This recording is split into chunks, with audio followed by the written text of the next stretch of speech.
Oklahoman, says the operation in Minneapolis has been a success. I'm very pleased to report that this surge operation and our work here with state and local officials to improve coordination and achieve mutual goals, as well as our efforts to address issues of concern here on the ground, have yielded the successful results we came here for. The Twin Cities and Minnesota in general are and will continue to be much safer for the communities here because of what we have accomplished under President Trump's leadership. With that, and success that has been made addressing public safety threats and other priorities since this surge operation began, I have proposed, and President Trump has concurred, that this surge operation conclude. A significant drawdown has already been underway this week and will continue to the next week. Minnesota Attorney General Keith Ellison and other leaders from that state are expected to testify before the Senate on alleged fraud. And prosecutors in Illinois announcing new charges against several foreign nationals for a $1 billion health care scheme. Fox News legal consultant Jonathan Turley on what we can expect today. Well, this is going to be a very important hearing because Minnesota comes out of these reports by the Oversight Committee looking particularly bad. You know, fraud is like water. It finds its way in. And Minnesota appears to be that weakest spot. And fraudsters are rational actors. And you had people like Governor Walz, who's also going to testify, saying publicly how easy it is to create daycares and get grants and money in Minnesota. But it was like an infomercial for fraud. Iran dominated the agenda in yesterday's White House meeting between President Trump and Israeli Prime Minister Benjamin Netanyahu, with both leaders signaling that diplomacy with Tehran remains uncertain and that coordination will continue if talks fail. Trump said he pushed for continued negotiations but left open other options. Former Ambassador at Large Nathan Sales on his takeaway from the meeting. We saw maybe a little bit of daylight reading between the lines between the prime minister and the president. It seemed like Prime Minister Netanyahu was here to press President Trump. Now's the time. Let's take military action against the regime while it is weak. But I think President Trump is prepared to let diplomacy play out for a little bit here to see if there's a possible negotiated outcome. Time will tell. I think watch and see how Iran responds to the olive branch that President Trump has offered. In the past, they haven't seized the opportunity to pursue peace. They've doubled down on their demands and on regime preservation. So we'll give diplomacy a chance, it seems, but I'm not that optimistic that Iran is actually going to play ball here. A Democrat member of the House openly mocked a witness for his Christian faith. The left seems to think it has the moral high ground when it comes to immigration, to the point that they apparently fear neither men nor God. New Jersey Congresswoman Monica McIver was grilling ICE Acting Director Todd Lyons about his role in enforcing the country's immigration laws. Mr. Lyons, do you consider yourself a religious man? Yes, ma'am. Oh, yes. Okay, well, how do you think Judgment Day will work for you with so much blood on your hands? I'm not going to entertain that question. Oh, okay, of course not. She also asked Lyons if he thought he was going to hell. When admonished by the chairman of the committee, she feigned ignorance. Mr. Chairman, I'm just asking a question. You guys are always talking about religion here in the Bible. I mean, it's okay for me to ask a question, right? Dr. Alex McFarland of Exploring the Word on AFR says the exchange said more about Representative McIver than it did about Acting Director Lyons. She's a fool. She's a fool. And I use that in the most careful theological sense. According to Proverbs, it says, the fool has said in his heart, there is no God. He says McIver is in no position to moralize about anything. I should hardly think we would look for soteriological truth from a member of the party committed to the murdering of babies. But he says as long as she's asking things, she needs to ask Jesus Christ to come into her life and be her Savior. I'm Steve Jordahl. For American Family News, I'm Rusty Pugh. I'm Dr. Ray Rooney. The mission of American Family Association is to inform, equip, and activate individuals and families to strengthen the moral foundations of American culture and give aid to the church, here and abroad, in its task of fulfilling the Great Commission. AFA aims to evangelize the lost and disciple the believer. Thank you for standing with the American Family Association as we seek to stop the erosion of godly values. Welcome to Today's Issues, offering a Christian response to the issues of the day. Here's your host, Tim Wildmon, President of the American Family Association.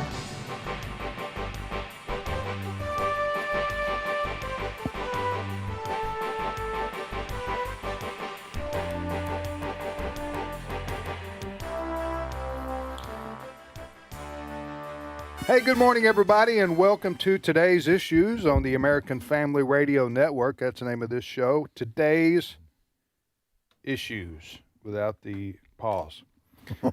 Today's Thursday, February the 12th, 2026. Joining me in studio is Fred Jackson. Good morning, Fred. Good morning to you, Tim. And good morning, Chris Woodward. Good morning. And in Florida is our good friend Ray Pritchard. 71 degrees, Tim. Blue sky. I can get you a tea time at 1:45. I'm hearing you, down. brother. Nothing Come but on down. blue skies headed my way. That's a good Carpenter song. I don't think that's Carpenter's, Chris, but good try. Try to impress us baby boomers, That's Chris, right. with his Carpenter's knowledge there. It's intense. Okay, well, listen, I think our 2 or 3 weeks of winter's over too up here in Mississippi, up north, Ray. Us Yankees up here. Yeah. The Yankees in North Mississippi. So it's starting to warm up. That's good. Man. Tomorrow 67, then 67 on Saturday, and then next Tuesday 72, God bless Wednesday America. 75. I mean, That's right. life is about to be good again. That's right.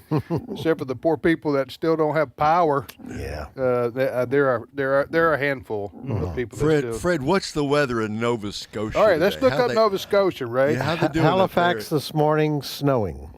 Yeah. Oh, brother. Yeah. You know, people, your ancestors should not have landed there, Fred. They should have got there.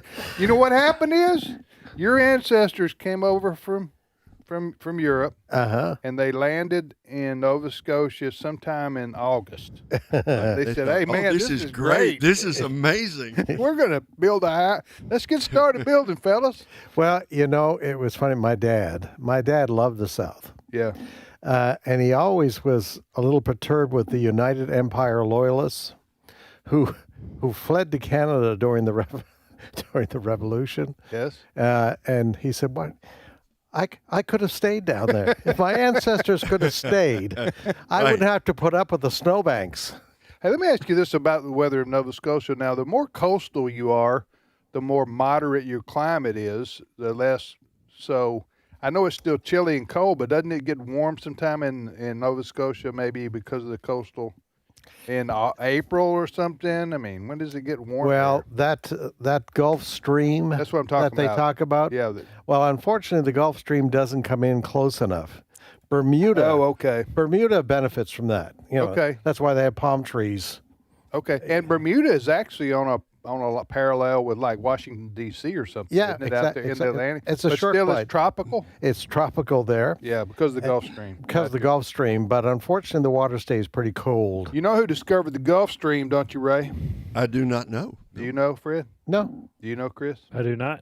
The Carpenters. I started to guess that. Probably No, so. I started to guess that, but I've already Karen and missed one. Richard Carpenter discovered the Gulf Stream in 1969. Very few people know this. Look it up. Yes. No, one of my many grandchildren, my granddaughter, she's 10. She's doing her a homework assignment, or I guess semester assignment, on the life of Ben Franklin. Okay. Benjamin Franklin. And it's said in the historical account of his life that he discovered the Gulf Stream. Look that up. I'll look see it up. if I While he was flying his kite or whatever. well, yes, right. Yeah, inventing one thing after another. That's right. Bifocals. Yeah, bifocals. Yeah. See if he didn't. Does type in Ben Franklin Gulf Stream. How did he discover it? By getting a boat and go out? Well, you know, He took a long row in the rowboat one day. Noticed the water was maybe getting pretty warm. You know, Hey. people don't trust me on that historical. Now, according to the Smithsonian, he was the first to chart the Gulf Stream. Okay. Okay. Is that the same That's thing? good. Good enough. I don't That's know. good enough. Chart the Gulf Stream. Yeah, I mean, and Very again, I don't impressive. know how he did it. I don't know exactly. He probably made a couple of transatlantic, boat trips. Yeah, I would guess. He did. He did do diplomacy. He sailed across the pond a few times in his day. Yeah. So anyway, I got that right. So he chartered the Gulf Stream. Mm-hmm. That's how it's worded. He was the first to chart the Gulf Stream, according to the Smithsonian. Again, I don't know how he did it. I mean, you would think that would be some explorer, right? That's right. He wasn't known for.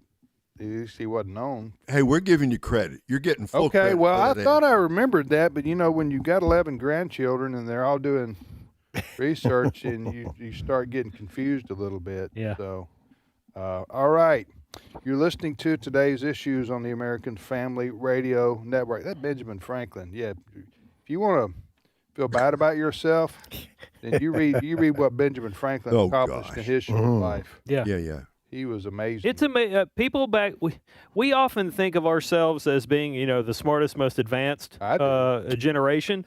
But we don't give people past generations enough credit. When you go to Europe or you go to places like Israel and things that people built with hand tools and just sweat, the fact that it's still standing shows that they knew what they were doing. Yes. Yeah, they didn't have social media back then. That's true.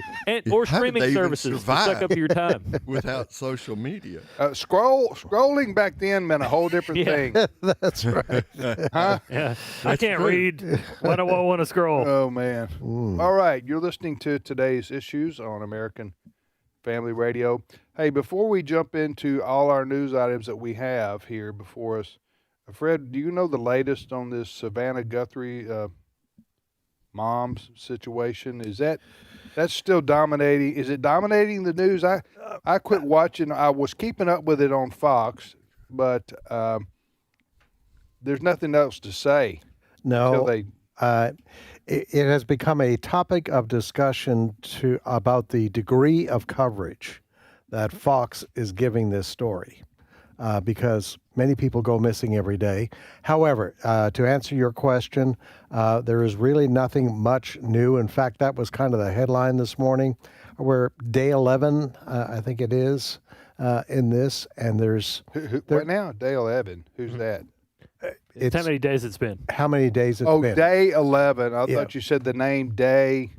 No. Anyway, go ahead. Anyway, we're into this. So I just have been noticing the Guthrie family released another video this morning. I thought it was going to be, we've heard from somebody or whatever the case may be, but it's actually an old video of family photos, that sort of thing. So to answer your question, it doesn't appear. It's stalled. It doesn't appear to be advancing very quickly. Ray, you've been keeping up with this? Yeah, Marlene and I have watched several hours of the Fox News coverage. And they kind of ping pong back from this expert and this guy, and nobody really knows. But there's a feeling of foreboding as each day passes. Right. Where is Nancy Guthrie, and is she alive? And we hope and pray. We hope and pray she is. But with all these resources, they can't seem to find a suspect, and they don't, at least that we can tell, don't seem to have a lead on where she is. Mm-hmm. It is about as sad a situation as you can imagine. Yeah, and we ask folks to pray for them, that family, because it's horrible. Especially if you get no closure, Yeah. So day 11, this is day 11? I think I saw that figure earlier today. Okay, you are listening to today's issues on American Family Radio. Chris, what's your first story there? Well, this is our top story on AFN.net. That's our website. And the headline is, Federal Authorities Announce an End to the Immigration Crackdown in Minnesota. We begin by saying that immigration crackdown in Minnesota that led to mass detentions, protests, and at least 2 ICE or Border Patrol involved deaths is coming to an end. Border Czar Tom Homan made this announcement today in a press conference. We've got some audio from that. We cut it down to about a minute 20 here. But this is Tom Homan announcing again the end of operations in Minnesota. Clip 1. I'm very pleased to report that this surge operation and our work here with state and local officials to improve coordination and achieve mutual goals, as well as our efforts to address issues of concern here on the ground, have yielded the successful results we came here for. The Twin Cities and Minnesota in general are and will continue to be much safer for the communities here because of what we have accomplished under President Trump's leadership. With that, and success that has been made arresting public safety threats and other priorities since this surge operation began, I have proposed, and President Trump has concurred, that this surge operation conclude. A significant drawdown has already been underway this week and will continue to the next week. I want to say something about the various unfounded complaints I'm hearing about ICE enforcement operations. During the surge operation, ICE has not arrested anybody inside a hospital. We have not arrested anybody inside of a school, an elementary school. We have not arrested anybody inside a church.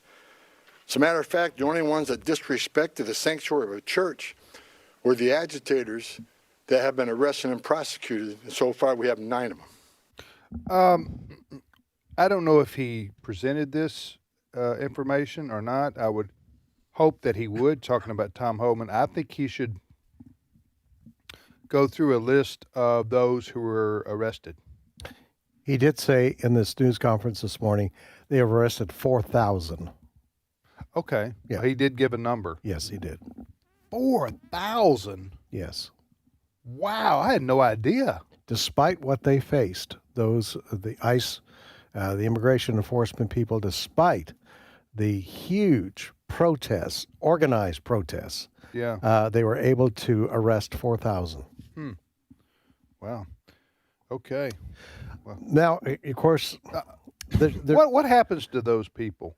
Do you know? Well, they're in detention, and many of them will be, probably most of them will be deported back to the country. Do they have a hearing for are they adjudicated? Are they, they're not just shipped off without, they have their day in court, don't they, so to speak? They have their day in court, but remember what happened back, what was a week or 10 days ago, when President Trump decided to send Tom Homan into that operation. Yeah. The visuals that the American people were seeing on the mainstream networks, I think, really created a problem for the administration. The polls have been showing. In fact, there was a poll out this morning that 6 out of 10 Americans were not in favor of the way things were going in Minnesota. So he sends Tom Homan in. Tom Homan says, I'm meeting with local sheriffs. I met with the governor of the state, met with the mayor of Minneapolis. And what we've agreed to is that these local sheriffs are going to start cooperating with us when they have people in their jails who are illegal immigrants. They're there on a detainer, that we will send immigration people over, we'll peacefully arrest them and take them into custody. Now, listening to Tom Homan this morning, it appears he is saying that operation has worked so well that they're now ending this surge in Minnesota. Some might say this is an election year, and the nightly news covering the confrontations between protesters and the immigration people, that's not something that you want on the nightly screens. So politically speaking, perhaps it's a wise move to take those images away. This also comes at the same time in which the Trump administration is making a big deal out of energy and economic policies. The two other things that he ran on, he's going to use that as a reason why people need to continue to vote for Republicans so they can continue to support his agenda. Now, I know that, the focus has been on, at least what the Trump administration has told us, finding the violent criminals who are here illegally. Yes. Okay. Understand that. But they are also deporting, ICE is, and I'm not saying this is wrong, but I'm saying they are deporting, arresting people who have, who are here illegally and have nonviolent criminal records, so to speak. Yeah, and I think Tom Homan early on, before he went to Minneapolis, was quoted publicly as saying, our priority ought to be the violent ones. Yeah. And it seemed to be early on in this operation, it was a wide sweep, including the ones that had not committed violent crimes. So I think Tom Homan's focus changed the operation. Now, so there are people here illegally in our country who maybe have been cited for marijuana possession or for a traffic violation or for something of that nature. In other words, they have some kind of law breaking on their record, and some of those people, even though they were nonviolent, are being, again, I'm not saying that's wrong because they're here illegally and they did break our law. So, but there are some people that fall into that category among those who are being detained and then some being deported. And there's been a bunch. Tens of thousands have voluntarily taken the offer that the Homeland Security Secretary gave. The problem is your criminals with a record are not going to take you up on self-deportation unless they're given exoneration from their crimes. So you're not going to have a drug dealer who's been convicted or somebody with that on their record. Well, I guess if they had that on record, they should have been deported the first time. But what's happened over the years is the deportation for a lot of them only makes them go home and get their money together and come back to the U.S. again. That's why I'm in favor of, if you are found to be in our country illegally for a second time, you're held without you don't get deported. I know that sounds terrible in the sense that, but you go to some kind of a prison and you stay there for 25 years. I don't know. But I mean, you can't let people be deported and then come back again and then come back again and then come back again and then come back again. We read about that all the time too, don't we? I think the Trump administration is heralding the fact that our southern border is now very secure. That's true. Yeah. That's the biggest thing. Yes, it is. Is that President Trump shut down the southern border after Biden let 15 million people just walk into our country. You're listening to today's issues on American Family Radio. All right, next story, Chris. This one is big. Yesterday evening, in fact, the House approved the Safeguard American Voter Eligibility, or Save America Act, a bill that would require Americans to prove they are citizens when they register to vote, mostly through a valid U.S. passport or a birth certificate. It would also require a valid photo ID before voters can cast ballots, which some states already demand. This was a mostly party line vote, Tim, 218 to 213. One Democrat voted with House Republicans here for the Save America Act, and that was Henry Cuellar, a Democrat from Texas. So what does this law call for? It basically wants to eliminate any chance that an illegal immigrant or somebody here without our permission is voting in our elections, federal elections. Fred, then Ray. Yeah, it would require Americans to prove they're citizens when they register to vote, mostly through a valid U.S. passport or birth certificate. Also require a valid photo identification before voters can cast ballots, with some states already, of course, demand that. Right? Number one, if there was ever a common sense piece of legislation, this is it. Vast majority, Republican, Democrat, Independents favor some form of ID, if photo ID, in order to vote. It's only the radical leftists who, for crassly political reasons, oppose this. I don't know, Fred, if it's going to get through the Senate or not. They have those arcane, the rules they have to follow there. I'll tell you, if this is such a good piece of legislation, if it fails, I hope Mr. Trump will hang it around the neck of Schumer and all the Democrats this fall, because the American people, they want safe and secure elections and a photo ID. I mean, that's the minimum we should require to vote in one of our elections. I mentioned this yesterday. I think one of the reasons that the Democrats should be in favor of a photo ID in order to vote is because they have primaries between themselves. Oftentimes before they face a Republican in an election. So they should want fair and honest election protocols, laws in place too. It seems to me for that reason alone. But I can come to no other conclusion than the Democrats want to have people here illegally vote.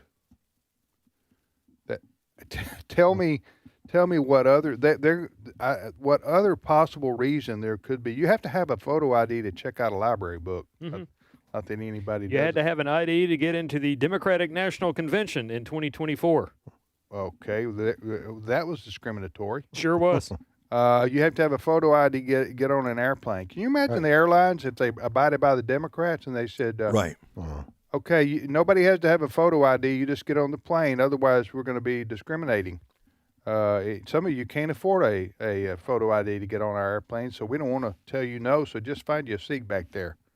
Can you imagine that? Nobody would do that. No. So you have to have a photo ID to do a myriad of things here in our country. And why the Democrats would oppose having a photo ID to vote is, as I say, it can only says to me they're for cheating. Well, it doesn't make sense. It doesn't make sense for the Democrats. To Ray's point, the latest polling on this, 80% of Republicans favor photo ID, 70% of Democrats. It should be 100 and 100. You know, it should be. But even if you have, I guess even if you wouldn't have a photo ID, you would have some. I don't know about a photo ID being required necessarily, but some kind of formal ID, also to prove you are who you say you are. Otherwise, how do you even know? And if you go to register, so we'll see what happens there. But the Democrats are opposing photo identification to be able to cast a vote for some reason. They are they have their reasons, but they're lame. This goes to the Senate. The Senate's going to stop it because the Republicans they do have a majority, 53-47. Now, I think Bernie Sanders is an independent, but he caucuses with the Democrats. But the Republicans need 60 votes to overcome a filibuster by the Democrats. We've all seen this movie before, right? And they don't have that number. And there aren't enough Democrats willing to vote with the Republicans on that to require photo ID to vote. So we'll see what happens. But it's going to be a problem going forward. Abe Hamilton, our colleague here, he thinks the reason the Democrats are opposed to photo ID for voting is because they are losing a lot of people who are moving from California to red states, from Illinois to red states, from New York to red states. So some of the big blue states have lost a lot of people for economic reasons, the COVID restrictions that were in place, and business reasons, heavy taxation in these big blue states. So corporations are leaving, people are leaving. So he says that the Democrats are trying to keep from losing congressional seats. So they want to count all the illegals, the people who are here illegally. They want to count them in the census so that they can be considered, American citizens that need representation in Congress. They want to count those folks. So it's a real war now going on we know this, a cultural war and a political war going on in our country. I mean, how do you deal with people who don't want borders? How do you even have a conversation with them? Yeah. If they believe borders are immoral and we're on stolen land and I mean, it's insanity, but you're trying to say, how do I reason with insanity? Yeah. So, and if you say anything, they say, you're a bigot. You hater. Huh? Yeah. You're a colonizer. Then they put you on TV. Yeah. Badmouth you there. You're canceled. Okay. You're phobic of some kind. Transphobic, homophobic, Islamophobic. I got a rap song going here. Throw it around. We'll be back momentarily.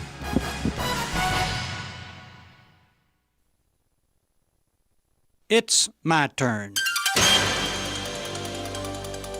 Here is your host for My Turn, Don Wildmon.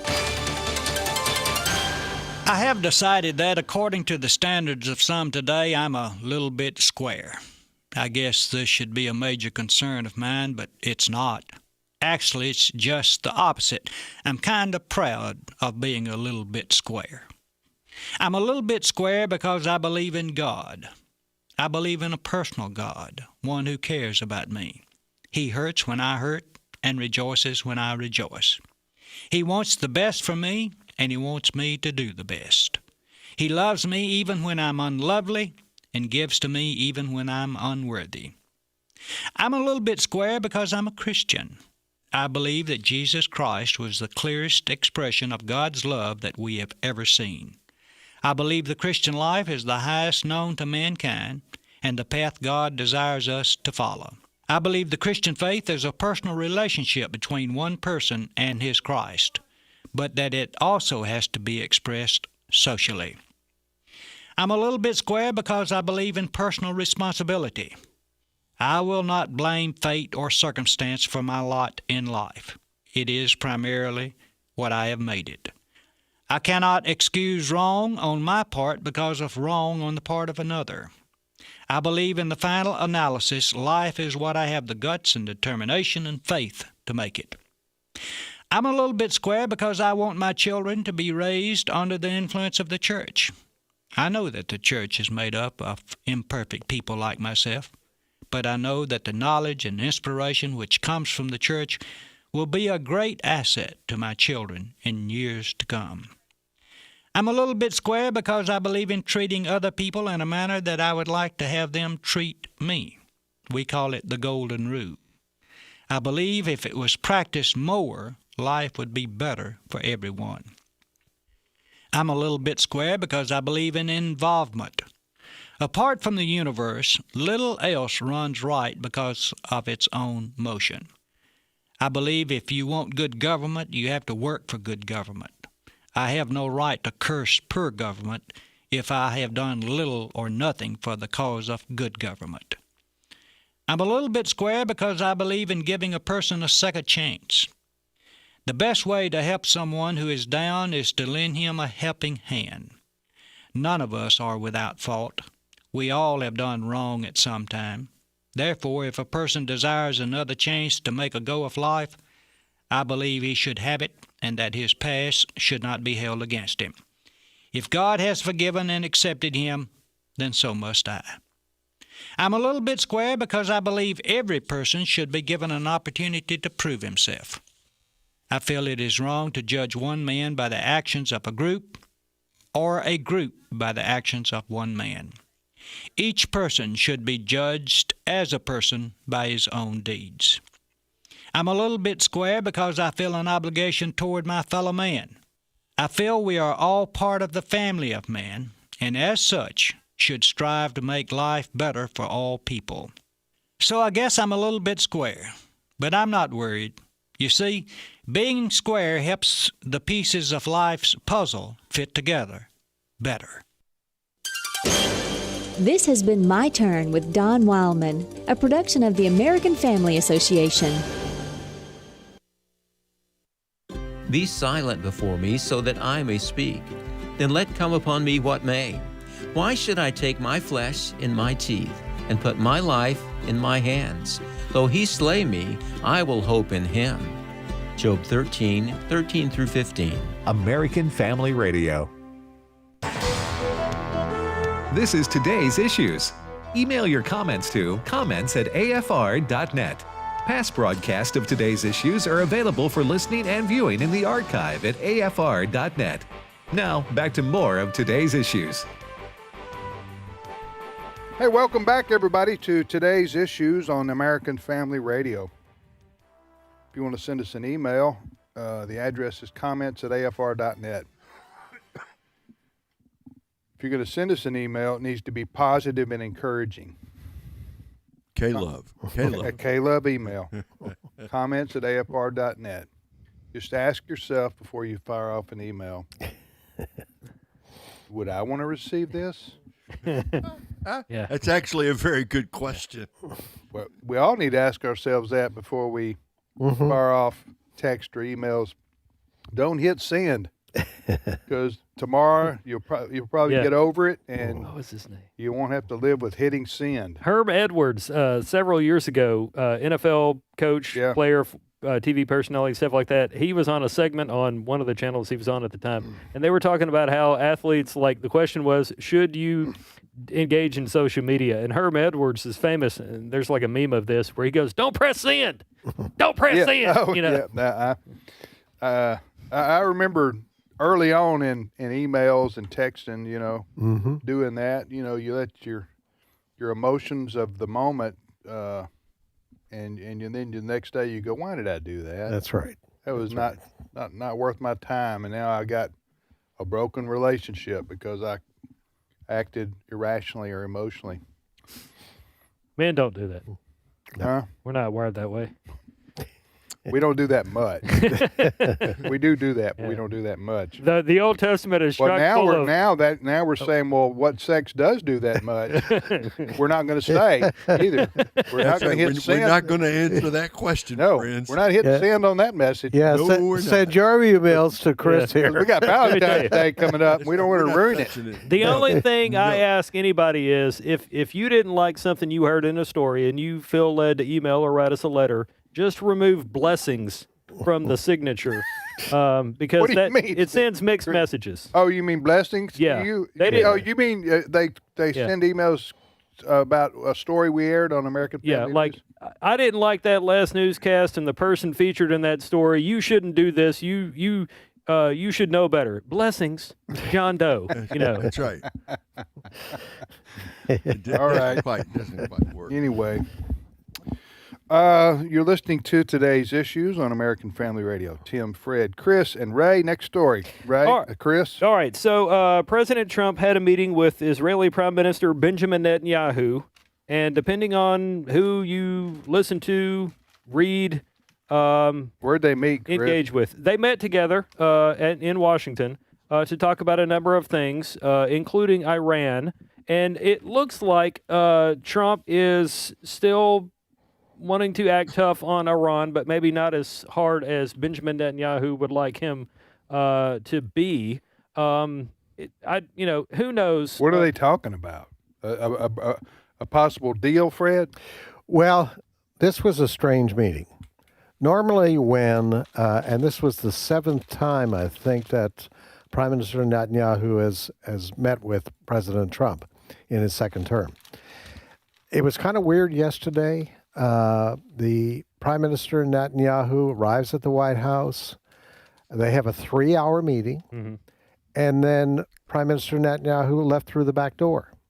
There was no post-news conference, no kind of sitting in the Oval Office, shake hands. Really?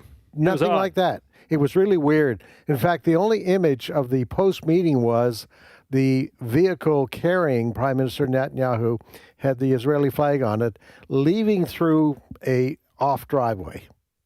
It was very strange. Now, why do you think this is, if you had to guess? I think Prime Minister Netanyahu, before he left Israel to come for this meeting, he did talk to reporters in Israel.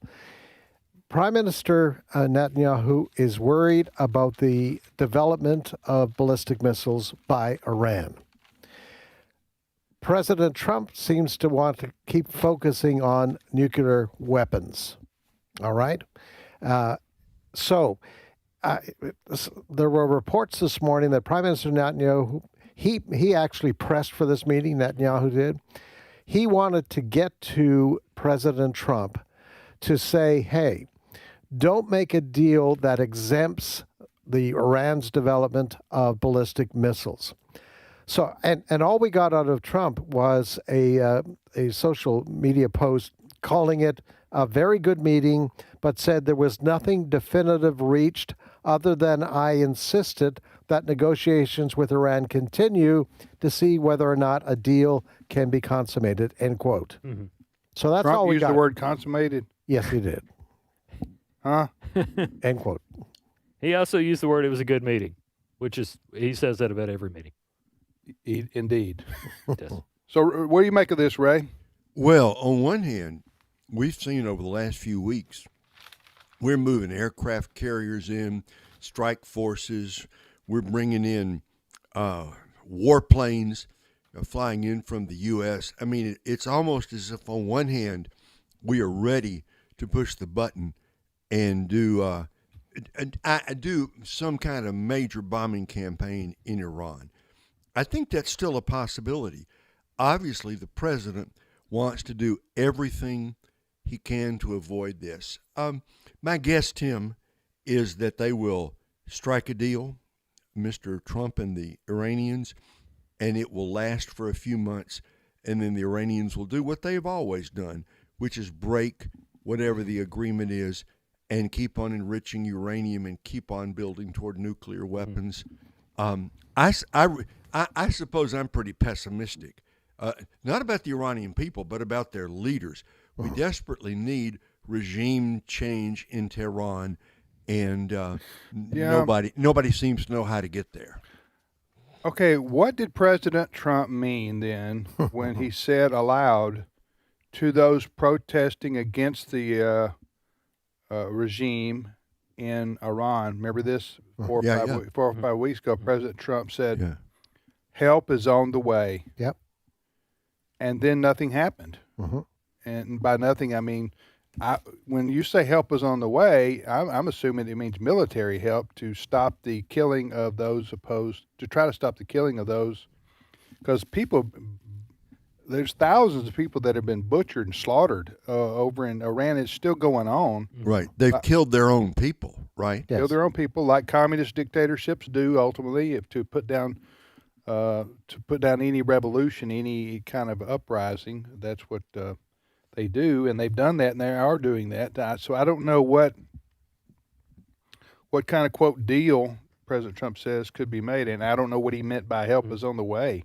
Yeah. Because that seemed to be, remember the Republicans criticized President Obama when they had a revolution like this. The Arab Spring back in like 2010, yeah, 2012. And remember Republicans said, hey, you're not doing anything to help them, to help the people. Again, I'm not sure what President Obama could have done. I can't remember, short of going, using the military, going to war, but because we already have every sanction in the book that we can use against Iran, I think.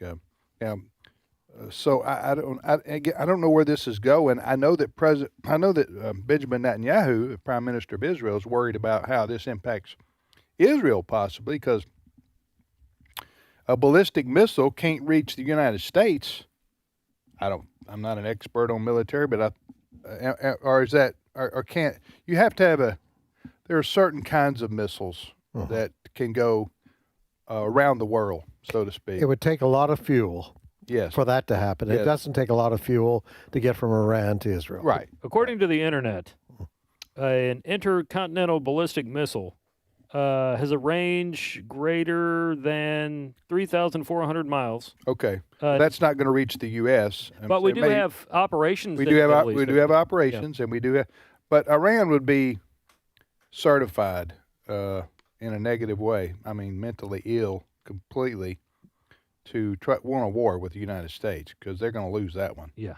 I'm talking about an all-out war where we destroy everything in their country, all their infrastructure, everything. But then, you always have to measure. To me, when you're a president, you have the ability to use overwhelming military force anywhere in the world, like the U.S. still has the capability of doing. How do you use that judiciously, and not create an unintended consequence? Because I'm thinking, what's going on with Iran, but what's going on in Cuba, for example, right now? We're basically starving Cuba out. Am I right, Fred? Yeah. Oh, to your point, I was telling you earlier. Hey, excuse me. Sure, go ahead. I've broken my New Year's pledge to not interrupt. So forgive me. That's just twice I've done this since January 1. Just to wrap up the Iranian story. Sure, go ahead. Before we get to Cuba. Okay. And that is Benjamin Netanyahu, he's worried about, Trump not giving away the farm on some deal, because, all right, for all President Trump's good intentions and his good intuitions politically, he is very susceptible to flattery, and he's very susceptible to, he wants to be lauded.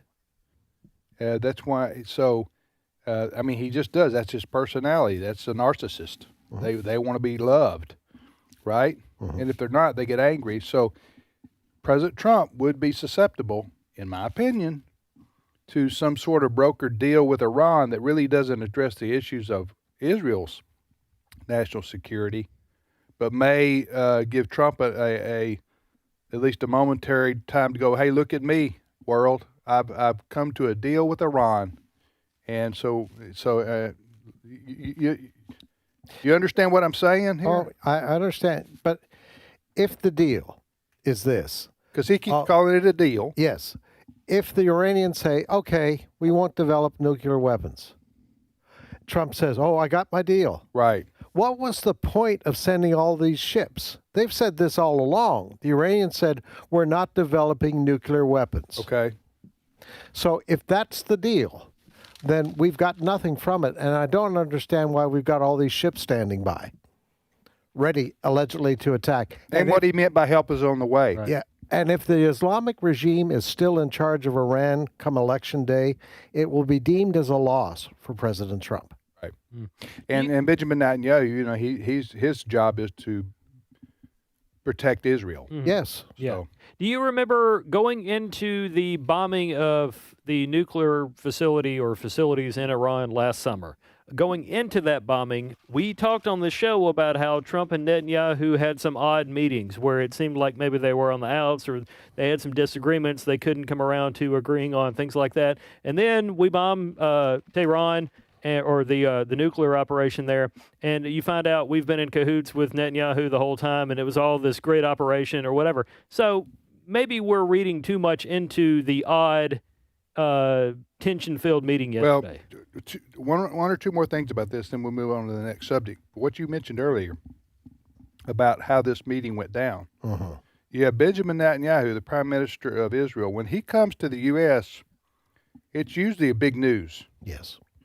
Okay, but to come to the White House for a 3-hour meeting, first of all, I didn't even know Trump met with Melania for 3 hours. So I can't imagine, may not have been him personally, but at least his administration. But I don't know, maybe he was there for the whole 3 hours.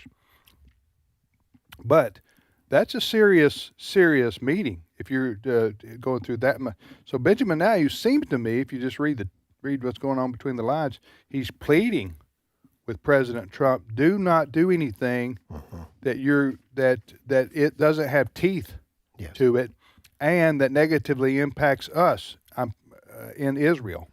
Or you know what I'm saying? Yeah. I think that's and I think the reason that he left through the back door, so to speak, was President Trump doesn't want to have the appearance, or the Trump administration, maybe I should say, have the appearance that Israel's telling the U.S. what to do, because that's when many in the world condemn the U.S. and say, "Hey, you're just a lapdog for the Jews." You see what I'm saying? Yeah, I think Trump did not want the opportunity, as is often the case, for reporters in the room to ask questions, because maybe Prime Minister Netanyahu was uncomfortable with the end of that meeting. Right. And that's wise. Sometimes you have disagreements and you don't want to air them publicly. That's right. We'll see. What's the next story? Well, we got the Cuba thing. We do have, we've got Cuba. You want to do that? Or that's what I call it. Okay. The Cuba thing. Well, what's going on in Cuba? Yeah, you go ahead. Well, we just found out just before we came into the studio here that 2 Mexican Navy ships laden with humanitarian aid docked in Cuba this morning.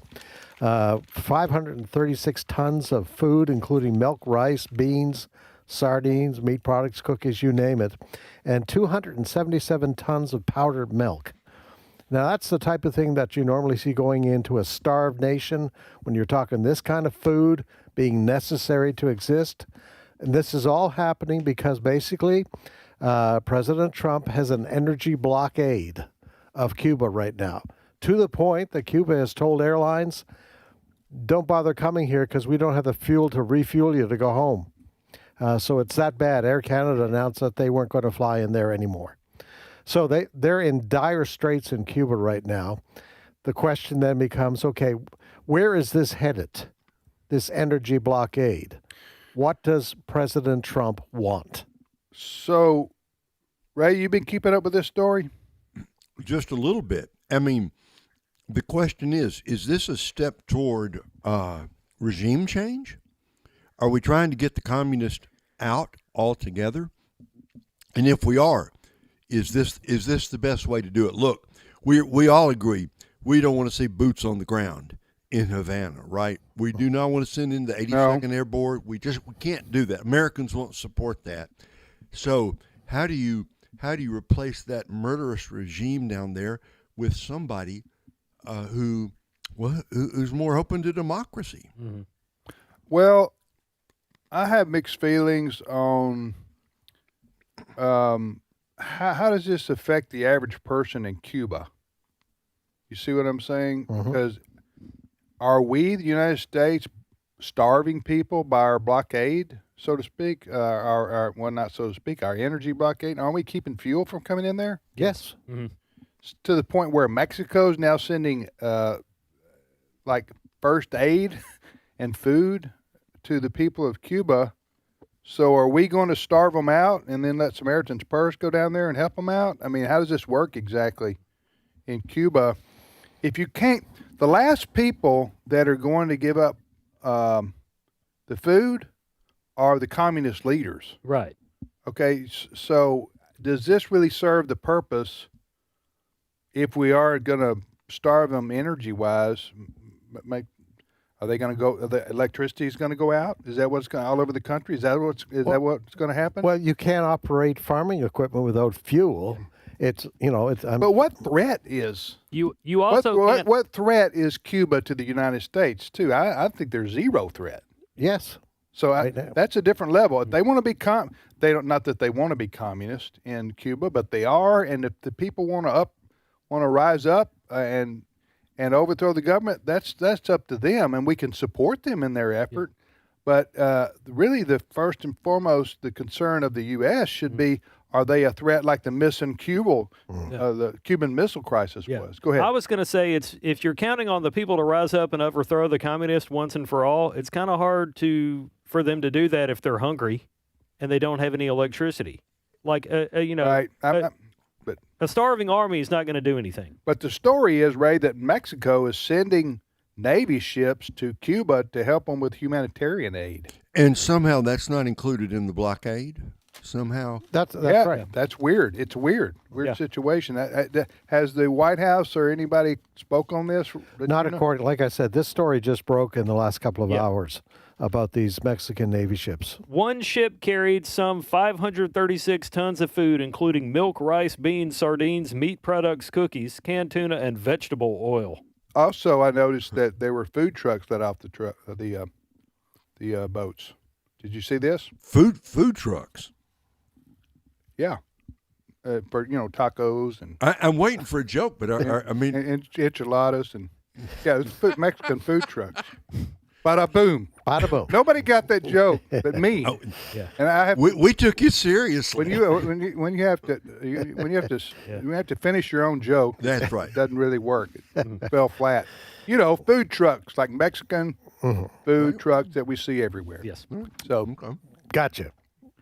And we have several here that are very good. And if listeners considered that joke in poor taste, I'm sorry.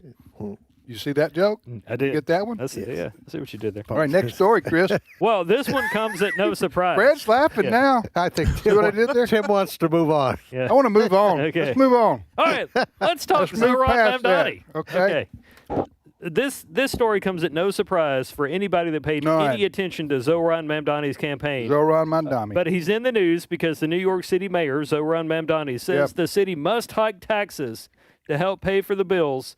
And to help pay the bills. And the people that he's going after are the wealthy to help fill a $12 billion deficit. A $12 billion deficit. So I've got some audio here of Zoran Mamdani himself and then columnist Miranda Devine or Divine weighing in on this. Clip 9. We are going to continue to advocate for a variety of options. We believe that two of them that are the most straightforward and critically important are increased taxes on the wealthiest New Yorkers and the most profitable corporations. If you keep on fleecing the golden goose, it's going to leave New York.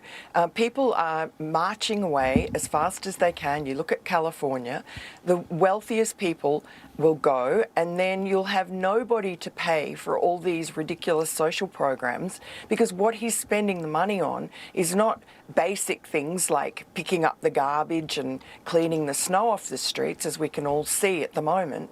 He's spending it on, free childcare and free buses and free grocery stores and a sanctuary city where you have freebies for illegal migrants and you usher them in and invite them to come and stay for free and eat for free and have free education and all the rest of it. Now, I looked it up a minute ago because everybody says, well, the wealthy, they should pay more because they have money and they make money off the backs of the poor working people or whatever. The top 1% of New York City's income tax filers account for almost 50% of the city's entire personal income tax revenue. Yeah. Yes, so they're already paying more. Yes. A lot more. They don't need more taxes. They need more taxpayers. Yeah, but, those people probably voted for Cuomo. Those people who are about to be hit with this tax, if that's going to, is that passed or is he recommending that? He's putting it forward and the city council is going to go with it because they're scared of everybody voting against them. Here's what's going to be interesting. Governor of New York, Democrat Kathy Hochul, endorsed Mamdani. Yes, she did. She went down there. She thought, great guy. I like his programs. But there was a clip played of her this morning, which basically the impression that I got is, Mr. Mamdani, Mayor Mamdani, don't come up here to the Capitol looking for more money from the state to take care of your programs. Because she's up for election this year. Yeah. So this is going to get really interesting. She endorses him. He's saying, we got a debt problem, $12 billion. Hey, Governor Hochul, can you help me out? And if she says, sorry, we don't have the money to give you because New York State is running a debt right now, too. So the city of New York, their budget, they have a $12 billion deficit from the previous administration in Mamdani's defense. Okay, that's a lot of money for a city. Yeah, it is. For a city, even the city the size of New York, something will have to be cut. I mean, so they won't be able to add any new social services. They're going to have to cut. My guess is they'll cut police. They're going to have to cut something. It's probably going to have to be across the board, to be fair to everybody, because you got a lot of unions that are going to sue. And I've enjoyed visiting New York City over the years. 8 or 10 times I've been there for the various and sundry reasons. But listen, if they want to vote themselves into oblivion, I don't care. Yeah, it's. I've already seen the Statue of Liberty. Yeah, it's going to be interesting to see this Marxist who won that election. Yeah, made all these promises, free buses, all this stuff. It's going to be really interesting to watch how this story unfolds. Mm-hmm. Yeah, you can't listen. I think it was Margaret Thatcher who said, socialism is great till you run out of somebody else's money, so to speak. Mm-hmm. So I think they're going to. This is what Zoran Mamdani is having to face right now, is the reality of not having the money to hand out all these freebies that he promised. Mm-hmm. So now he's like going, where do I get this money? Well, I'll tax our citizens, who, as you say, Chris, the citizens who already pay half the city taxes already. Right. So he's going to squeeze them again. And if they move, like some billionaires are doing, you're losing that revenue in the future. Yeah.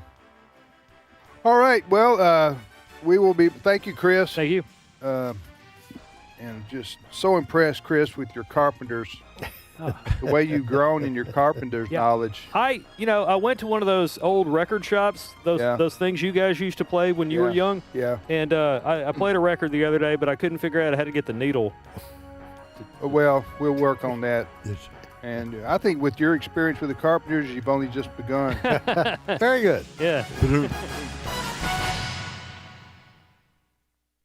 The views and opinions expressed in this broadcast may not necessarily reflect those of the American Family Association or American Family Radio. Faith, family, freedom. American Family Radio. They will thrust a cell phone in your face. If you ask a question, they'll surround you with cameras. They'll scream at you. They'll try to get you to commit violence. I believe God is giving us a little bit of a glimpse into what life without Him would be like. A Disciple's View with Todd Herman. Critical information from a faith-enriching perspective. Weekdays at noon Central on AFR. This is American Family Radio, a listener-supported ministry of the American Family Association.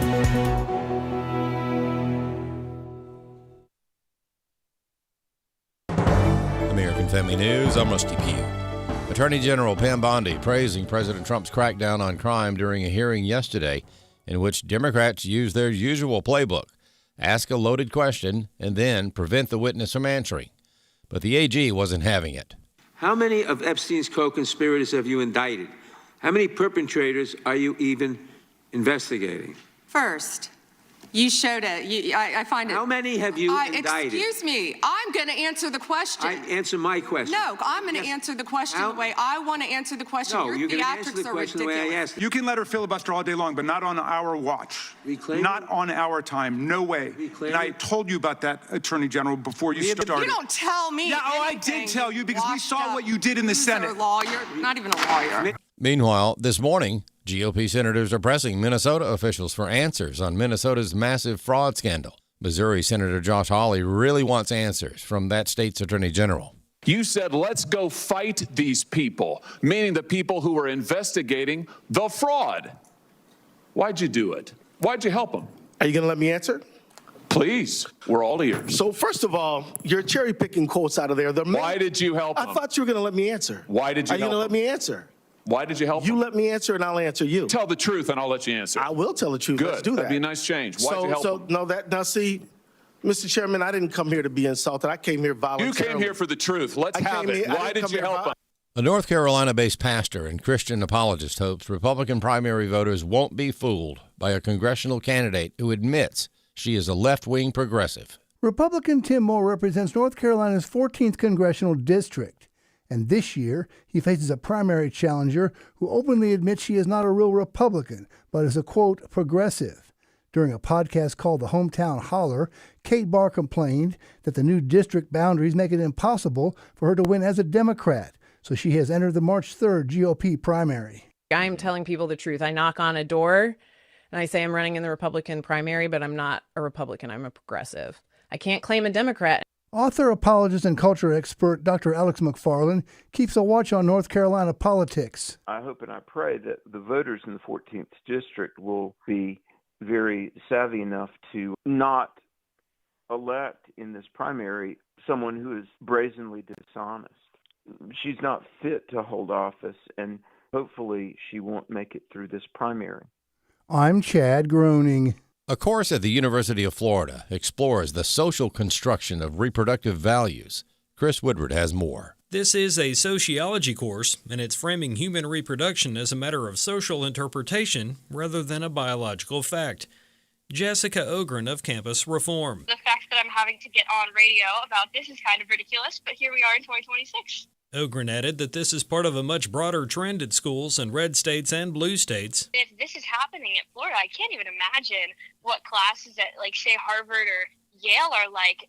The fact that this is such a common trend that Campus Reform has been reporting on is genuinely concerning, and just hopefully, my generation pushes back on it. When asked what students should do about these kinds of classes, Ogren recommended students avoid courses like this if possible. If you can't, she urged students to speak to administration or a local policymaker. President Trump's $10 billion lawsuit against the BBC can go to trial next year. Jared Halpern has more from the White House. A federal judge in Florida rejected the BBC's request to delay proceedings, instead setting a trial for February of next year.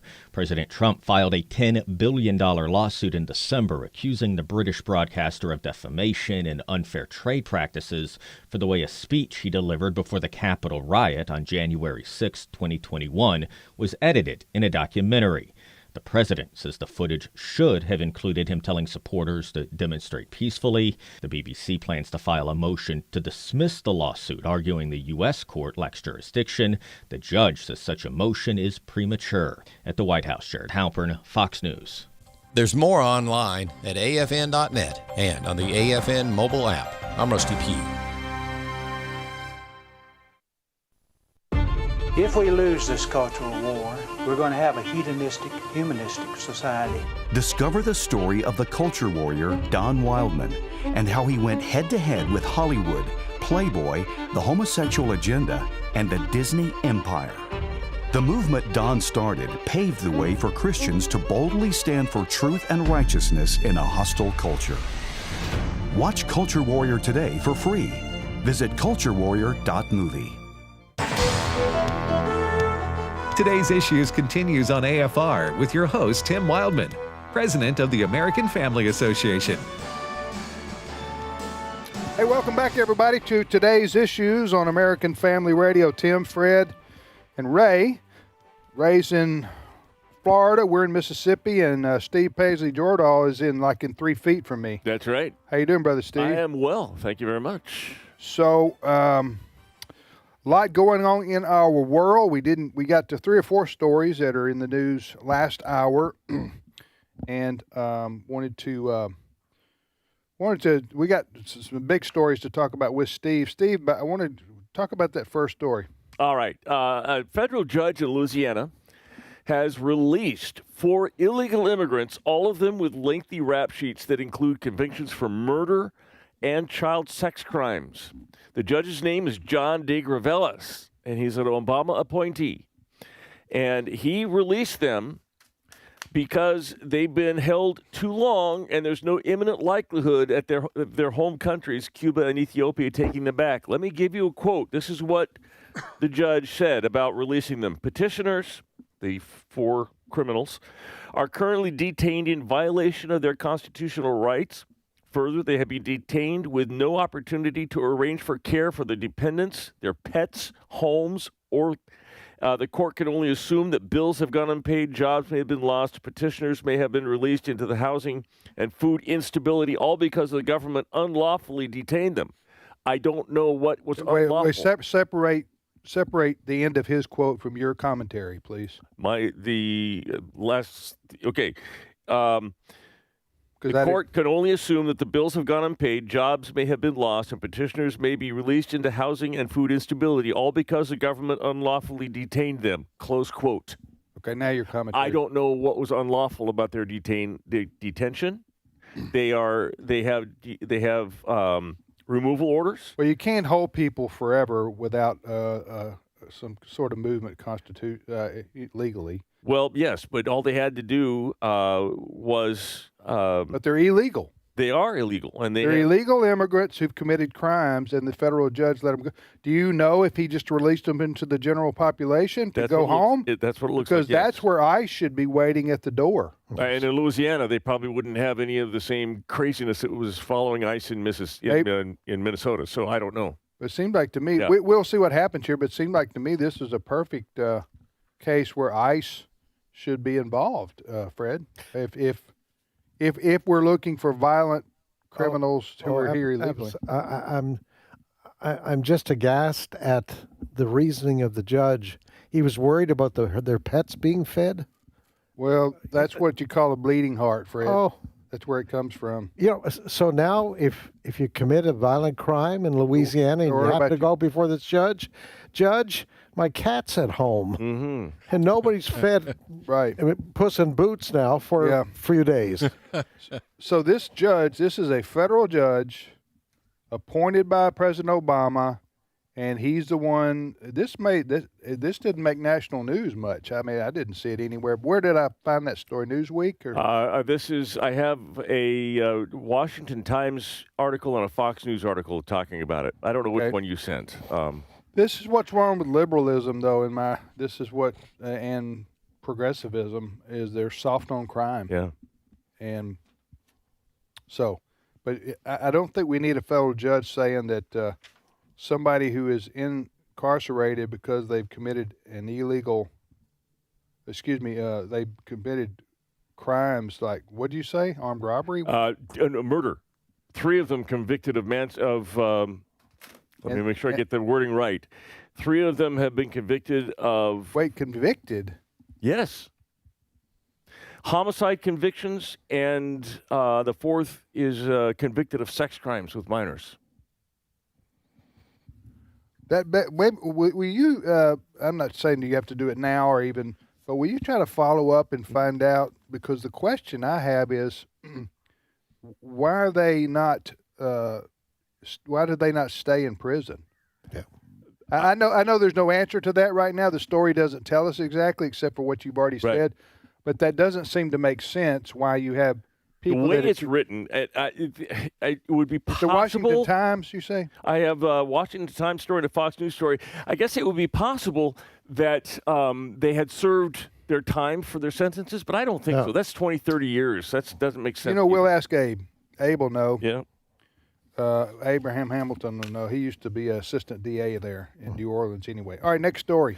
All right. We want to go back to this horrific shooting up in British Columbia.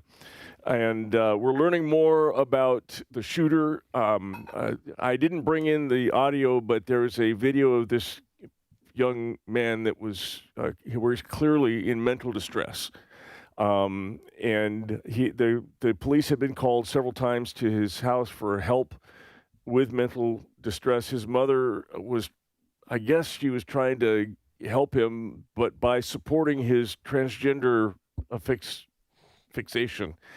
So what we have found out... What did he do, for those who don't know? He went into a former school of his up in a town, and I don't have the story in front of me. Tumbler Ridge. Tumbler Ridge. British Columbia. And he first of all, he went to his home, and he shot his mother and his stepbrother, murdered them. Then he went to the school, and he shot, there's a total of 10 deceased people. Those numbers have changed. He shot at least 4 students, killed them, and 1 teacher, and wounded 25 others. Yeah. And it wasn't a large school. So originally 10 were reported dead. Yes, and now it's been confirmed he was a transgender. Remember, we talked a little bit yesterday about the language that was being used by officials. They addressed him as a gun person, and the first description was the suspect was a woman in a dress, which is really weird.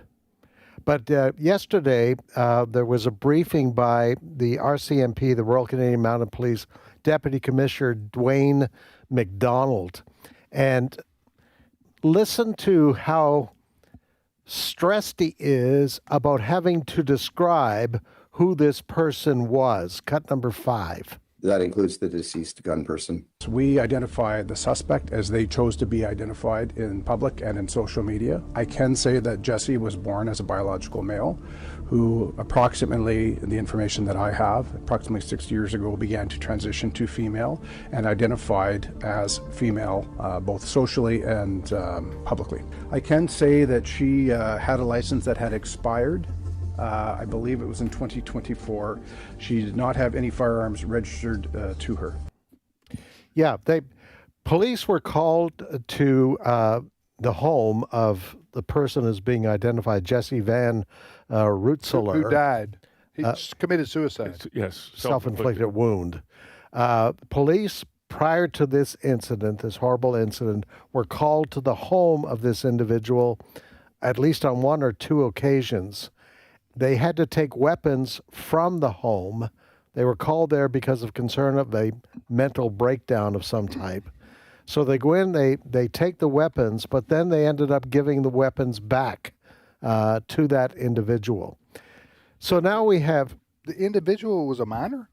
The 18 years old. Okay. Yes. Okay, so I'm wondering what age you have to legally own a gun. Yep. So 18, go ahead. Yeah. But now, just to broaden this out a bit, we talked a little bit about this in our story meeting this morning. This is now 3 mass school shootings carried out by transgenders. One in Nashville, one in Minnesota, and now this one in British Columbia. I said this morning to you guys, if the shooters were evangelical Christians, oh wow, the mainstream media, the Democrats would go crazy. Yeah, they would be saying our religion causes us to kill people. Yes. Yeah. And if you Google this story right now from British Columbia, you will find still that most of the mainstream media are refusing to identify this person as a trans. They're trying to protect them. Yes. They don't want to criticize transgendered. Mm-hmm. So that's what happened in Nashville. They didn't want to release the manifesto. So, yeah, that presents a problem for people on the left who believe strongly in that you are what you say you are in terms of your gender. So if they acknowledge that possibly, I was talking to somebody yesterday and they suggested that if you're given these transgendered minors drugs, the drugs themselves could make them go mentally cuckoo.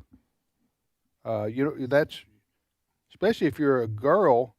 Excuse me. Yes, especially if you're a female.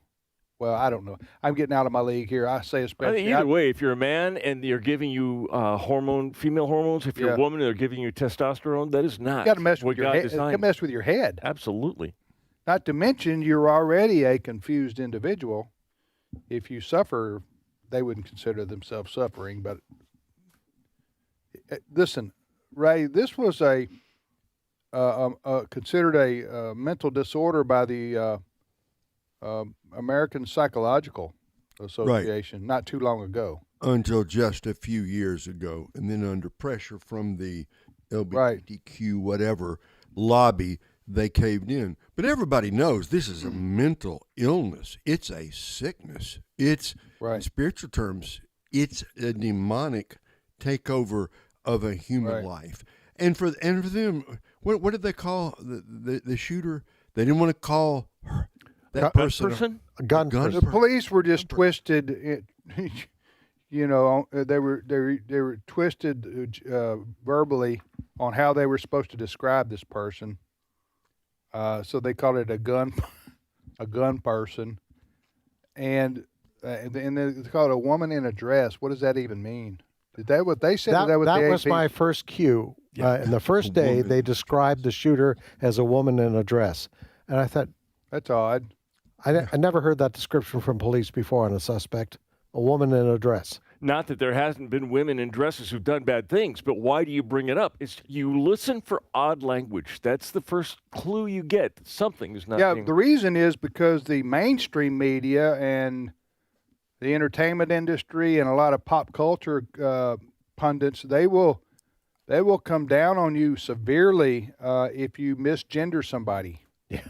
By misgendering, I mean if somebody is a biological male and they claim to be a woman or a female and you call them by their man's name, by their original name, then you're going to get hammered. You're going to get, because you're a transphobic. I might also point out, Ray, I think you mentioned the way that they have kind of gotten around the mental illness part of transgender. Homosexuality was listed as a mental disorder in the DSM, in the 50s. Dialectical and Statistical Manual of Psychologists used back in the 50s and 60s. And it was somewhere around the 60s and the 70s that they politically shamed psychologists into taking it off of the diseases. Let me ask you this, Fred, too, being, moving here from Canada. Canada has very strict gun laws, right? Very strict. And getting stricter. Well, you would have thought that those strict gun laws would have stopped this young biological male from committing these atrocities. What happened? Why did the laws break down? Well, what's amazing is the police were called to the house because of mental problems, and they were worried about this person might perpetrate a crime with those guns, and they confiscated the guns. So that's what was going on. But they gave the guns back to him? But apparently the family went to court because the mom, who was murdered by her son, was an advocate for the transgenderism. Yeah, that was really disappointing. Your own mom is for you calling yourself a girl. Yep. And doing all those things. So he was getting no help at home. Yeah. He was getting support for his sin. Yes. Yeah. So, but things are changing on the trans front. A couple of weeks ago, you had the court decision, a $2 million award to a 22-year-old who took the doctors to court who removed her breast when she was 16. Yes. She won $2 million. Yeah, good for her. So, and then in the last couple of weeks, the American Medical Association in recent days saying, wait a minute, we're going to draw back from this. And so I find it encouraging. So there's been a couple of medical groups now that are saying we have second thoughts about... At least for minors. For minors, up to the age of 19. These people advocating for giving minors, drugs to to be in their transgendered movement, or in the case of this young lady, 16-year-old, doing a cosmetic change. I mean, removing your breast. A doctor would do that? Irreversible. Yes, and irreversible. And that doctor, he got sued now. When the young girl became 22, she said, "What have I done, and what do you do to me? And I regret this." Mm-hmm. And so the doctor was sued, the hospital was sued, and they're paying up. Yeah. And that'll stop this craziness, at least on that front. Yeah. Listen to what the American Medical Association said. Acknowledge that there is insufficient evidence to continue supporting surgical interventions on minors under the banner of gender-affirming care. Right. Big change, attitude. Here's what you're going to hear from the people who are proponents of 13-year-olds who say they want to transition from one sex to another. Here's what they're going to tell you. If you don't let that child do that, then they're more likely to commit suicide. Now, people commit suicide for different reasons, but that's the threat that they use to a parent who maybe has no convictions one way or another, but they go, what do I do? None of that's backed up by data, by the way. Right. Yeah, you don't have to back it up by data. You just make that claim that I just made, and it's supposed to stand alone without being scrutinized. And if you scrutinize it, then you're a hater. I know. Then and what parent? Or you're a bully. Coming from a medical authority, it's going to shake a parent if they say you have to do this, or yes. your child is likely to kill himself. Right, and then if your kid does, you're going to think you caused it. Yep. All right, you're listening to Today's Issues on American Family Radio. Next story. Attorney General Pam Bondi went to Capitol Hill yesterday. Oh, did she? Yes, she did. She was at the House Judiciary Committee. Little wallflower. Oh, I tell you. Yeah. This turned into, congressional hearings are becoming more and more like circuses. They brought in several victims of, this was all about Jeffrey Epstein and the release of the Epstein documents. I would say more and more like WWE, but go ahead. Well, that's true. They brought in a bunch of the victims who stood up in the back and just kind of made themselves. So the Democrats were all over. It's interesting that the Democrats are now criticizing the Trump administration for releasing documents. They were calling for the release of documents for years and years, and now they think they've gone too far. I want you to hear, because Pam Bondi was having none of it. This is Pam Bondi. We're going to hear her having a discussion with Thomas Massey, with Pramila Jayapal, with Gerald Nadler, and with Jamie Raskin. And in order, that's what you're going to hear here. Cut 3. Made this massive failure and released the victims' names. Are you able to track who it was that obscured Les Wexner's name? We corrected that within 40 minutes. You're acting like everybody's trying to cover up Wexner's name. Reclaiming my time. I'm going to answer this question. Reclaiming my time. This guy has Trump derangement syndrome. He needs to get, you're a failed politician. Did you ask Merrick Garland that the last 4 years? Did you talk about Epstein? I am reclaiming my time. I'm glad you're asking about Merrick Garland. You don't get to reclaim because time this when is you don't, bigger than Watergate. When I don't answer a question the way you goes want. over. May I answer? Attorney General can respond. I find it interesting that she keeps going after President Trump, the greatest president in American history. And if they could maintain their composure, this isn't a circus, this is a hearing. Reclaiming my time, and when I will reclaim my time, I'm not going to get in the gutter for her theatrics. How many of Epstein's co-conspirators have you indicted? How many perpetrators are you even investigating? You can let her filibuster all day long, but not on our watch.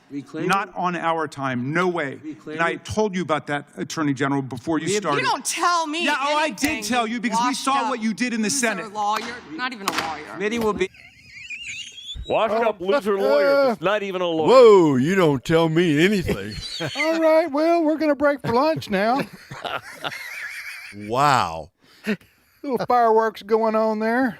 It's like Pam Bondi's got both her 6-shooters out up there. I tell you what. Attorney General of the United States, Pam Bondi, she was ready for bear, loaded for bear right there, and there were a few grizzlies coming at her. We didn't get to hear, listen, what she's, I think the Democrats should sit this one out because they had 4 years of Joe Biden in the White House, and they had a Democrat-appointed Attorney General, Merrick Garland. This is what Pam Bondi was talking about right there in the middle of those fireworks.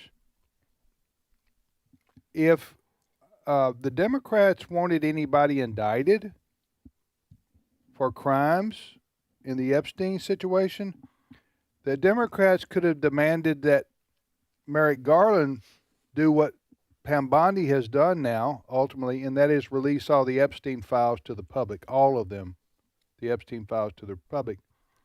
But they didn't do that. So that's what I mean by sit this one out. Now they're just being opportunist.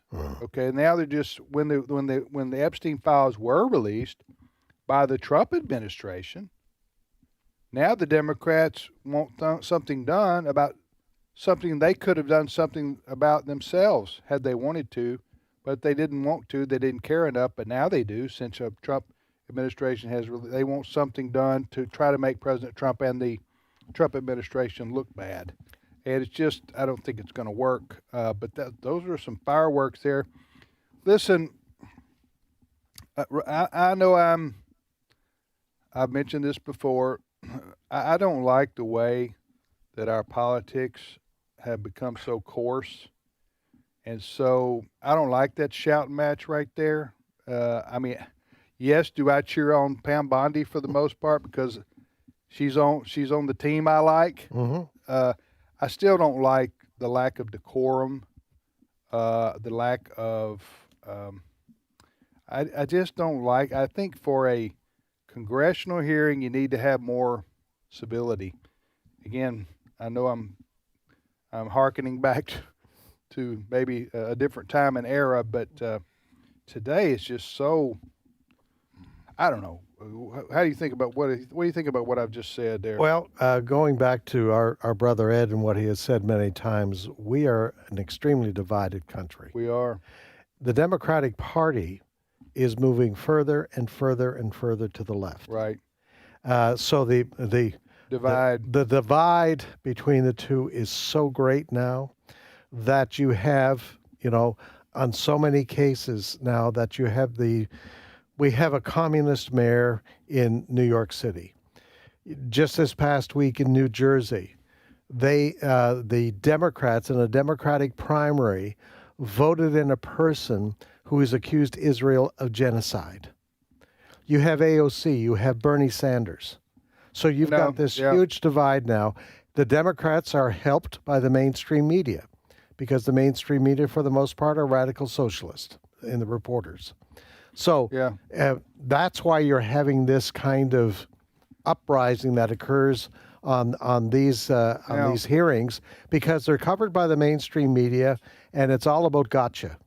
Now, did she say that President Trump was the greatest president in history? Yes, she did. Yes, she did. Uh-huh. She's going to get a promotion. I don't know. Where do you go from Attorney General? Right. I don't know how you get promoted from. She may bump. Right. What's Trump up from AG? I don't know. He may bump Vance out. Well, after she's through with this job, she's up for Judge Judy's job. She'll get it. Yeah, probably. She'll get it. Oh yeah. And then she went right from the Trump playbook by calling Thomas Massie, quote, a failed politician. That's right. Yes.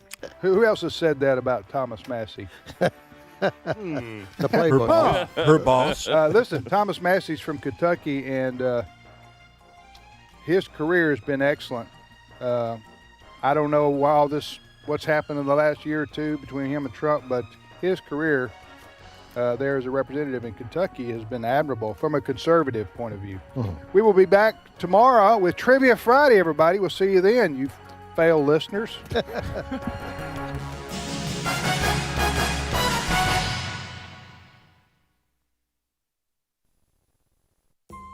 The 250th anniversary of the United States of America. Wow, can you believe it? For many of us, we remember celebrating the bicentennial in 1776. So 50 years ago, that was America. Today, we're also celebrating our country and our history and our heritage and our way of life. It's going to be a wonderful time to visit some of the most historic sites in our country, including Colonial Williams